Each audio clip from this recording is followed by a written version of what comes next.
नमो नमः। गीताभ्यास द्वादशोऽध्याय। ओम श्री परमात्मने नमः। श्रीमद्भगवद्गीता द्वादश अध्याय भक्ति योग। श्री भगवानुवाच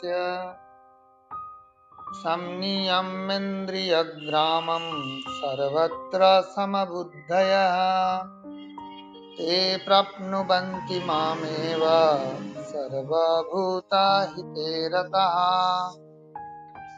সংনিয়ম্য সংযম করেন অর্থাৎ নিজের ইন্দ্রিয়গুলিকে বশীভূত করেন। ইন্দ্রিয় গ্রামম ইন্দ্রিয়গুলি দৃষ্টি, শোনা, গন্ধ নেওয়া, স্বাদ, স্পর্শ ইত্যাদি সর্বত্র সমবুদ্ধ, সব বিষয়ে যার সমান বুদ্ধি অর্থাৎ সবাইকে যিনি সমান দৃষ্টিতে দেখেন, তে তারা প্রাপ্নুবন্তি প্রাপ্ত হন বা পান মামেব আমাকেই, সর্বভূত হিতে সবার মঙ্গল কাজে রতাহা নিযুক্ত আছে।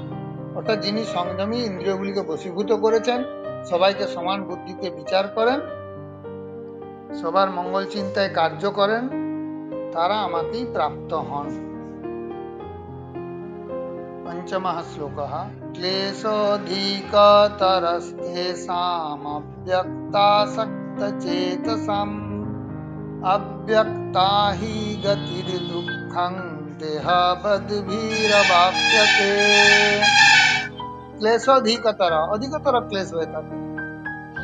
তেষাম তাদের সেই সাধকদের অব্যক্ত আসক্ত অব্যক্তে আসক্ত যারা বা নিরাকারের সাধনা যারা করে, গতির দুঃখ কষ্ট প্রাপ্তি হয়, দেহবদ্ভি দেহধারীদের অবাপ্যতে বহু কষ্টে ঈশ্বর লাভ হয়।